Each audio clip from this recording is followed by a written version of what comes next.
talk, I will be presenting Shaping Higher Education Futures in the Age of AI. Now, higher education future is very close to my heart, as that is the beginning of my future's journey. So upon completion of my PhD at Strathclyde University in Glasgow, I was invited or commissioned to work on 4 national higher education policy research, looking at social impact assessment and planning for the futures of higher education in Malaysia. So that was what brought me to future studies.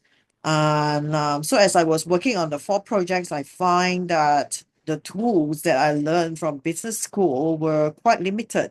You know, you have business planning, strategic management, strategic planning, Michael Porter and all, and forecasting tools. They were still very limited. And I was looking for something that I could use to help decision makers, policy makers, high ranking officials within the university to think ahead. What can I do to do, what tools can I use to help them to expand the mind and expand the perspective? So then I was struggling a little until I saw and attended a keynote speech by Sohail Inayatullah, where he was talking about future studies and causal layer analysis. And that was then I knew that was something that I need to learn and do. And then I also felt very strongly about how future studies ought to be taught to all students. The younger if we could start them young, that would be great. And if we couldn't, if most of us are at the university level, we could do that too. I mean, it's literacy, isn't it? Futures literacy is like any literacy, such as writing, reading, and doing maths.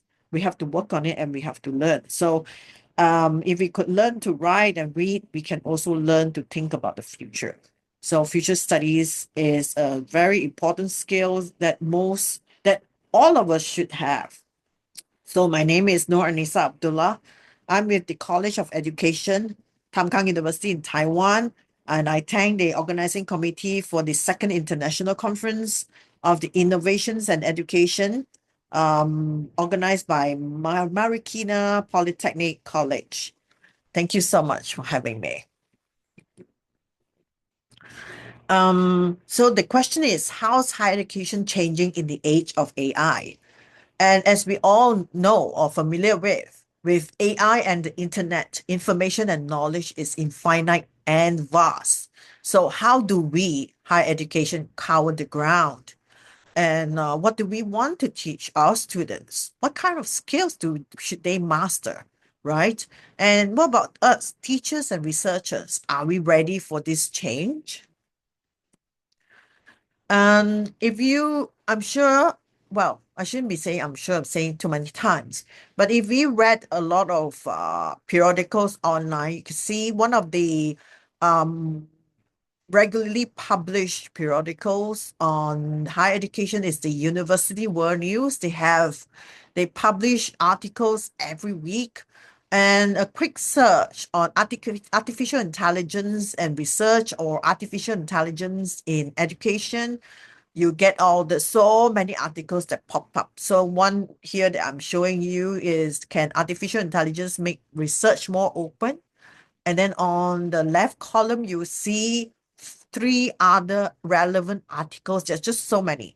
So, which means that there's a lot of discussion and there are a lot of interest in the area, in the age of, in this discussion about AI and higher education. And really, it's about time that we put in more attention to it. Right. So for me, I also want to introduce Marshall McLuhan. The medium is the message. I feel that AI is the medium and AI itself is the message, right? It's not just what we publish or what we use AI for. AI itself can influence change. It changes the way we work. It changes the way we teach. It changes the way we do research. It changes the way we interact, right? everything. So if we are not aware of what's going on around us, or if we don't anticipate what's going to come, the future will surprise us. So as with all futures project, we always begin with horizon scanning. And so the first thing we'll look at here is, how is AI affecting social change? It is already affecting student behavior. The students in my class, they would copy questions that I gave them for as an assignment. They pop the whole question into ChatGPT, and they will copy and paste whatever generated by ChatGPT onto an A4, and submit it online, and deemed to be their work. So then there was this discussion just last week with the faculty and members at at College of Education, actually. We were talking about, okay, so we have all these very polished essays. How are we going to grade them?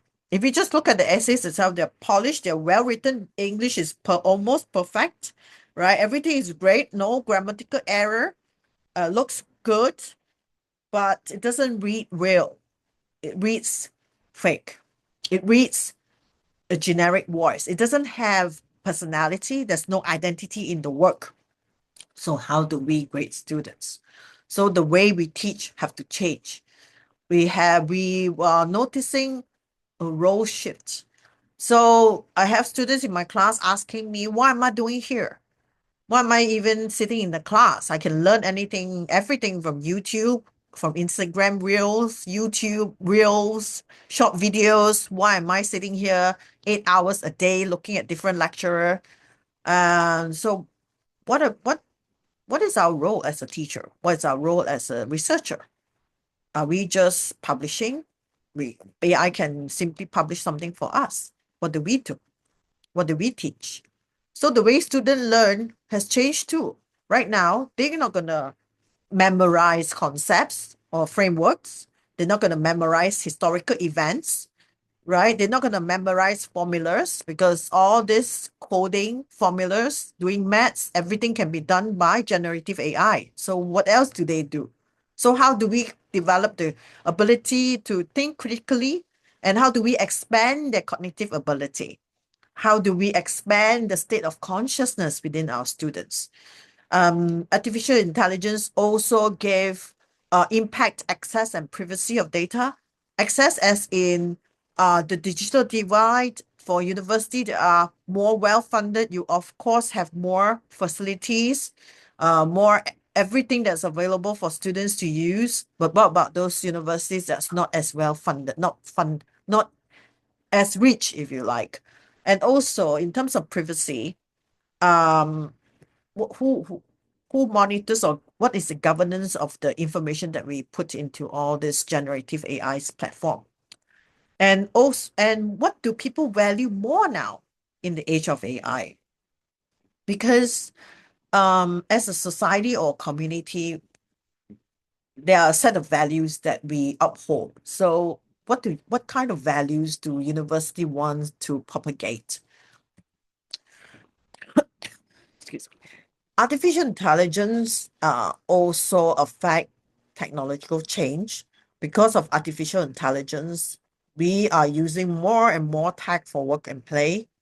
It affects our teaching ability, because for people who do not use AI, then how else are you going to keep up with the changing students' way of learning?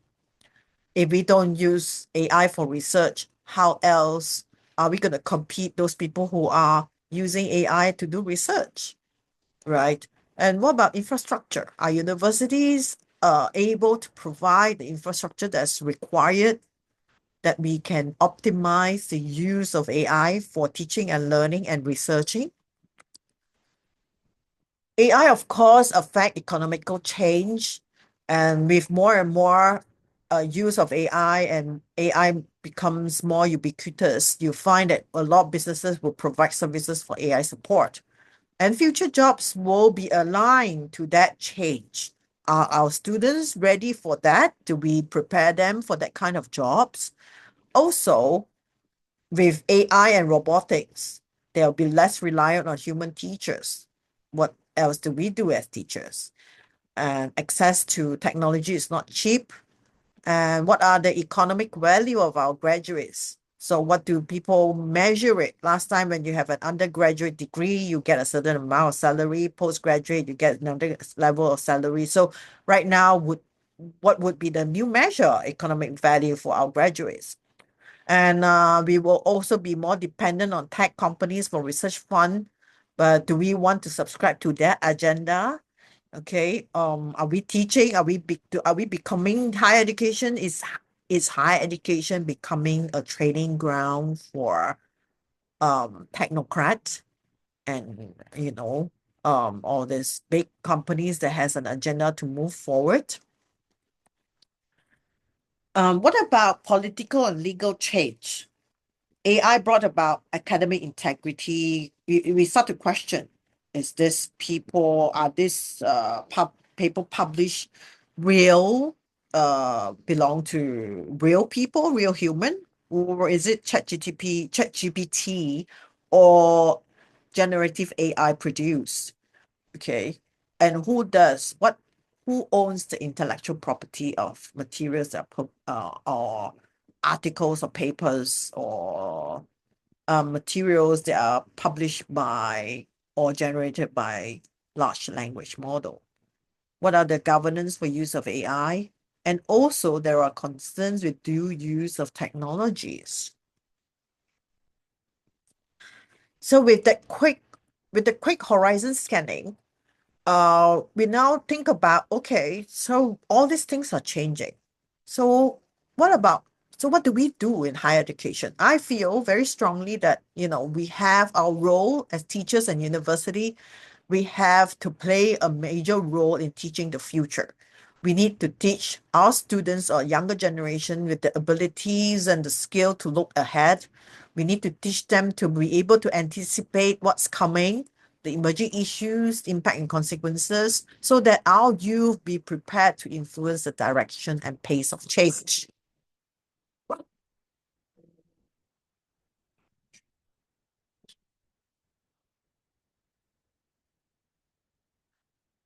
Um, and another one that's glaring is that administrators and teachers, professors, we are all from another generation as compared to our digital nation, the people who are at the university right now.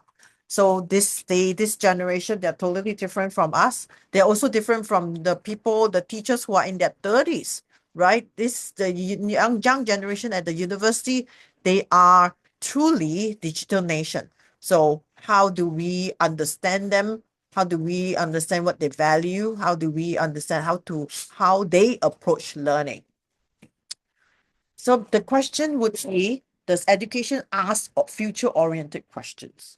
And what do schools do to prevent a generation of future shock sufferers? So I feel strongly about how we ought to start to incorporate or develop future-oriented curriculum, because why do we teach what we teach? Are we preparing students for what's coming in the future? And Draper Kaufman wrote this: what education will best prepare students for the next 70 years?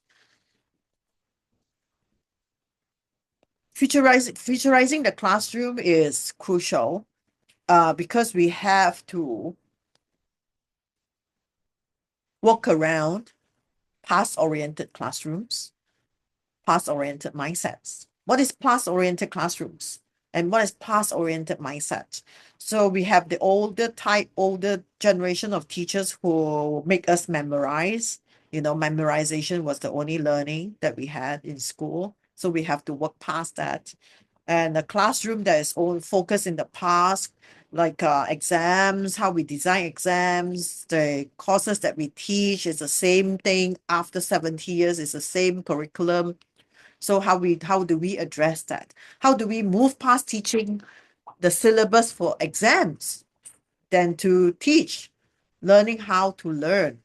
And how do we help students cope with change by encouraging them to abandon their dependence on absolutes and a gradual shift towards a greater tolerance for ambiguity. We need to help students realize that technology or AI is just a tool. It's a means to an end and not an end itself. So when we think about shaping the futures of education, we start to think about what are some of the systemic issues that are perpetuating the problems that we have or the problems that we see today.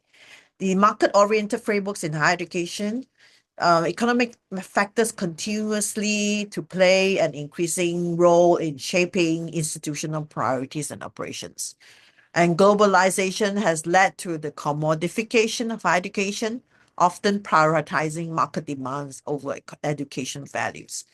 So, what is an alternative, or what are some alternatives?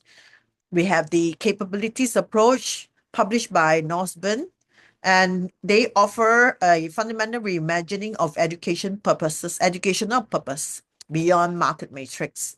Rather than measuring success through employment outcomes, this framework evaluates how effectively institutions enable students to convert educational resources into meaningful capabilities. Another possible approach is community economies framework published by Gibson and Grahams in 2013. They highlight the diverse ways of meeting societal needs through activities like mutual aid, gift economies, and cooperative enterprise. Okay. Now, in my abstract, I wrote that I will be presenting a research that we did for higher education in Taiwan. And because of time constraints, so I'm not able to present the entire research. But what we did was we used the futures triangle and the causal layer analysis. Futures triangle was used as a framework to structure our interview questions. So we interviewed actually not when I say we did the research, it was I led a supervised a group of 5 PhD research to conduct this study. So the PhD researchers went along to interview different groups of stakeholders. They interview high-ranking officials within the universities, some ex-policymakers, different groups of students. You have mature students and the younger group of students as well. So based on what they feel is preferred, what would they like to see higher education to be in 2050, we use the preferred features as frames for the scenarios that we're going to see here. So there are 4 possible scenarios. The first one is educational renaissance, and this is a growth scenario. It features how higher education gone through transformative education renaissance driven by clean energy breakthroughs, global trend, widespread of embrace of technology, making higher education universally accessible and innovation centered. And they are very inclusive, digitally borderless hubs for lifelong learning, blending technical expertise with empathy, collaboration, and social responsibility. The second scenario is where you see there are fractured futures, where higher education start to deteriorate into restrictive state control, system shaped by prolonged geopolitical tensions, economical decline, and resource scarcity. Once centers of innovation, universities now serve narrow political and industrial agenda with diminished academic freedom, deepened inequality, and a loss of international collaboration. The third future is rewilded futures. This is a more of a discipline and a sustainable future where the higher education in Taiwan recognized as global model of sustainability, cultural inclusivity, and technological integration with rewilded campuses, AR and VR learning, and non-Western philosophies reshaping educational experience.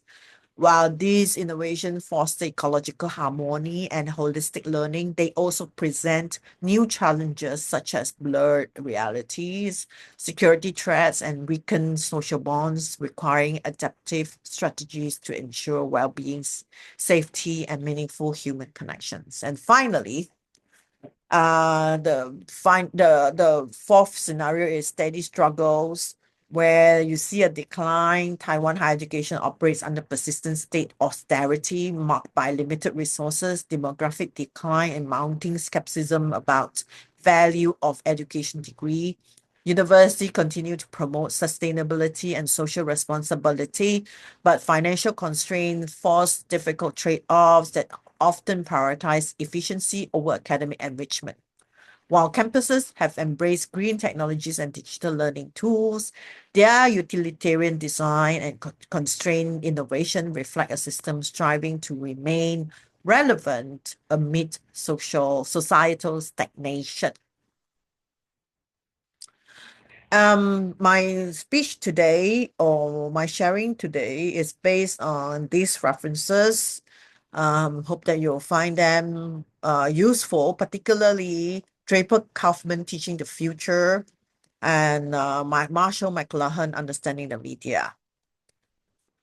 And thank you very much. And I'm sorry I won't be there for the Q&A session, but you're welcome to connect with me on LinkedIn. There's a QR code on the screen as you see. Connect with me on LinkedIn. Send me messages. I'll answer you. Write emails to me. I am more than happy to answer your questions. And if you should have any need, feel free. Thank you so much for having me. Thank you.